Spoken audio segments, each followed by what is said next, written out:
అందరికీ నమస్కారం. నేను మీ లక్ష్మి.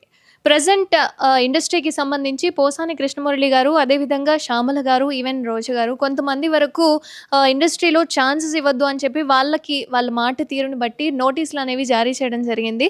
బట్ దీని మీద వాళ్ళు మళ్ళీ మాకు ఛాన్సెస్ కావాలి అని చెప్పి కొన్ని చోట్ల అడగడము, చేయడం జరుగుతోంది కాబట్టి వాళ్ళకు ఛాన్సెస్ వచ్చే అవకాశాలు ఉన్నాయా? లేదా? అనేది నటికుమార్ గారిని అడిగి తెలుసుకుందాం. నమస్కారం సార్. అవసరం.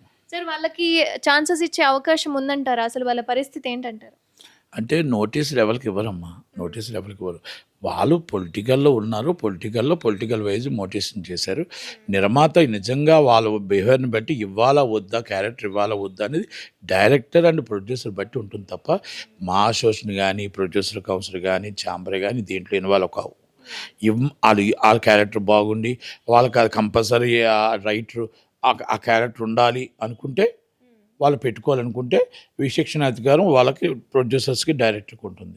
వాళ్ళు ఇంత బిహేవ్ చేశారు కదా, ఇంత దారుణంగా వ్యవహరించారు కదా, ఒక చిరంజీవి గారి ఫ్యామిలీ మీద కానీ జస్ట్ చాలామంది మీద అసభ్యకరంగా ప్రవర్తించారు కదా, ఒకవేళ ఉండాలా వద్దా అనేది నిర్మాత ఇష్టం ఉంటుంది, డైరెక్టర్ ఇష్టం ఉంటుంది. అంతే తప్ప వాళ్ళ క్యారెక్టర్ అడిగారనో లేకపోతే క్యారెక్టర్ ఇచ్చారనో అది ఉండదమ్మా. దీంట్లోనే ఉండదు. ఇది ఏ సంస్థలకి సంబంధం ఉండదు. ఏ సంస్థలకి సంబంధం ఉండదు. ఫస్ట్ ఆఫ్ ఏ సంస్థలు నోటీసులు ఇవ్వవు.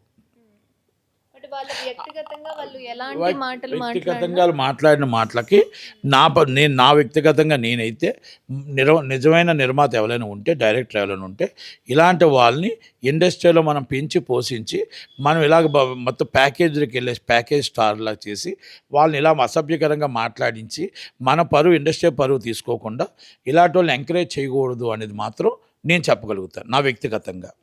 అలాగే పోసాని కృష్ణమురళి గారు కూడా చాలా వ్యక్తిగతంగా ఫ్యామిలీస్ కోసం కూడా మాట్లాడడం కానీ అది అలాంటి వాళ్ళని ఎంకరేజ్ చేయడం కరెక్ట్ కాదని writers and director and producers వాళ్ళ విజ్ఞతకు వదిలేస్తున్నాయి. ఎవరిష్టం వాళ్ళది.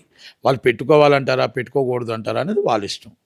అలాగే శ్యామలా గారు ఒక పెద్ద అయిన 75 సంవత్సరాల వయసు అయిన ముసలినక్క అని, పవన్ కళ్యాణ్ గారు ఈజ్ ఆల్రెడీ స్టార్ హీరో, అలాంటి వ్యక్తిని వచ్చి గుంటనక్క అని, మరి ఇలాంటి వ్యక్తులకి మనం యాంకరింగ్ ఇచ్చి మరి ఇలాగ అసభ్యకరంగా మాట్లాడిన వ్యక్తులకి రాజకీయం ప్రతి వాళ్ళకు ఉంటుంది. నాకు రాజకీయం ఉంది, నేను రాజకీయం మాట్లాడతాను, ఇంకోళ్ళకి రాజకీయం వేరు, సినిమా ఫీల్డ్ వేరు.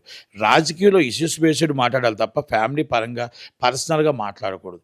ఆ పర్సనల్గా మాట్లాడే వాళ్ళకి మన నిర్మాతగా, ఒక రైటర్గా, ఒక డైరెక్టర్గా మన ఇంత ఇండస్ట్రీని మొత్తం చిరంజీవి గారిని, ఇంత ఫ్యామిలీని కానీ, బాలకృష్ణ గారిని కానీ అందరినీ అవమానించి మనకి రాష్ట్ర చీఫ్ మినిస్టర్ చంద్రబాబు నాయుడు గారు అవమానించిన వాళ్ళని మన క్యారెక్టర్ ఇవ్వాలా వద్దా అనేది ఆ నిర్మాత, ఆ డైరెక్టర్, రైటర్ ఇష్టం అవుతుంది. నేనైతే ఎంకరేజ్ చేయకూడదని నేను అంటాను. ఇలాంటి వాళ్ళని ఎంకరేజ్ చేస్తే రేపు ఉదయం ప్రతి ఒక్కరు కూడా మనల్ని కూడా తిట్టడానికి అలవాటు పడతారేమో. కనుక దయచేసి ఒక్కసారి ఆలోచించండి అని అంటాను నేను. అది